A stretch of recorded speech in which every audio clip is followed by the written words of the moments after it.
Good morning. So, I wasn't going to share this story this morning, but I was on my morning walk and found these 13 feathers on my path. And I always take feathers as a little bit of a nudge. So, on this day, December 14th, 1986, I was 10 years old. I was diagnosed with an incredibly rare blood disorder and admitted to the hospital. I felt as though I was burning from the inside. Um, 6 days later, I was watching The Sound of Music when a doctor came into my hospital room and told me that I was terminal, that they had no idea how to treat this, that it was only getting worse, and it was a matter of time before my organs started going into failure. And they told me I had probably less than a week to live. And I remember at the time, as you can imagine, just being filled with rage. I remember seeing people walking in the hallway as we were having this conversation and being aware of the fact that they were just kind of like skating through life unconsciously, not even really like being alive.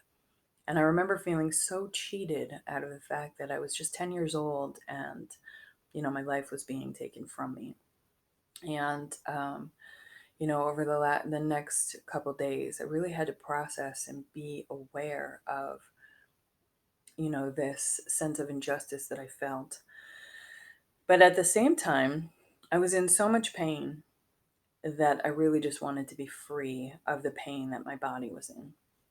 Um, on the 23rd of December, another doctor came into my room and he told me that I had full autonomy over my body and that I got to choose how I live and how I die in this body.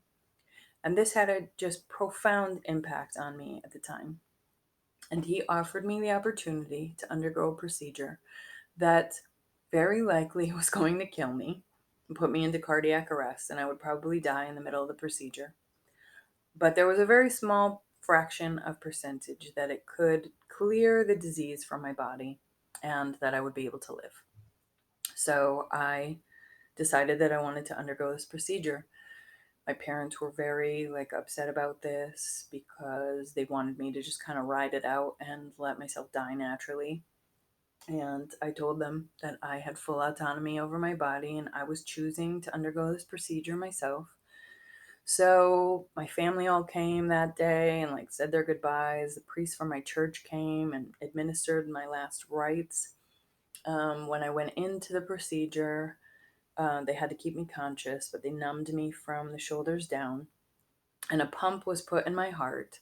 My blood was drained out, and I was given blood transfusions. I have the blood of four other people in my body. In the midst of this, I remember looking over and seeing the monitor go flat, and I flatlined. I went into cardiac arrest. I left my body and had a very profound out of body experience. And in that experience, in my light body with this being of light, an angelic being, I, um, was given information about the human experience. I was told I could ask any question I wanted to ask.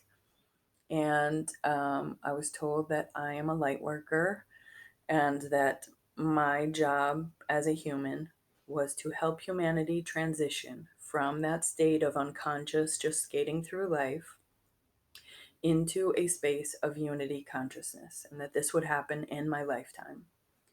And I did not want to come back here. I did not want to come back into my own body. I didn't want to be on earth again. I just wanted to stay in this place of light. And this being of light touched my heart. And I was immediately back in my own body. And I remember thrashing around, and I remember them sedating me and waking up the next day and doctors just coming into my room, baffled because I was completely healed of everything. I had a full spontaneous healing. And was medically impossible. There was no way that I should have been cleared of everything. I was completely healthy. There was no trace of anything in my body left. And this obviously had a very profound effect on me. I was an incredibly weird child from that point on. I wanted to be in a state of prayer at all times.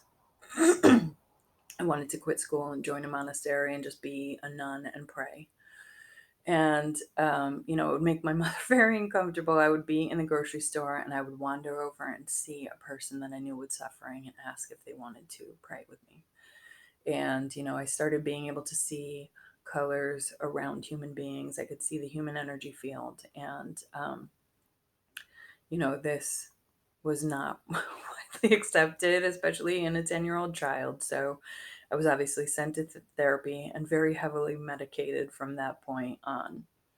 Um, I, in my early 20s, began studying shamanism and connecting with plant medicine and connecting with this event that happened in my life. And really, people coming into my life who had had similar experiences, who were also light workers, and understanding what a role is at this time in the human experience. I'm telling all of you this now because here we are. We're at the shift. We're at the um, the transition from a disconnected, fragmented, unconscious way of living into a unified unity consciousness over the entire planet. This is happening on an epic global scale, and this shift is going to continue happening, especially over these next couple weeks. You, as a human being, as part of this experience, have probably been having a very difficult time these last couple weeks, this whole entire fucking year, honestly. But most especially, this could be showing up as pain in your body, headaches. You know, uh, there are many different ways that this is manifesting because we are clearing out generations of stored trauma, fear, pain, all of that stuff is in our cells, in our DNA, and it's being cleared out. It's being cleared out to make space for the light that is coming in on winter solstice. We are in that shift of the last days of darkness, literally, as we have only about 8 hours of daylight per day. And as this light comes into, from the cosmos, from divine source energy on winter solstice, and even moving forward into that, we are going to have a very profound shift in all of humanity. And I say all of this to you now because I know that many human beings are in a deep state of fear right now. I know that there's a lot of confusion and that many people are experiencing, um, you know, it's very hard to walk in faith right now. And I felt profoundly moved this morning to convey to you that that fear is an illusion, that you are here with purpose, that you are worthy, that you are loved, that you are protected, that you are safe. And these are all things that you, as an autonomous being who is in control of how you live and how you die in this body, you have the choice right now and in these days ahead to really anchor yourself into that power over your own body and into the awareness that you are part of a much greater experience that humanity is taking part in right now. Right now, the total solar eclipse is just beginning and it will be fully eclipsed by 11 a.m. Eastern Time this morning. And so I would implore you during this shift to really anchor yourself into that space, to surrender your fear, to speak these words out loud that you want to be part of unity consciousness, that you want to be in that space of love, that you want to be part of humanity working collectively together for the good of all humans, for the good of all sentient beings on this planet.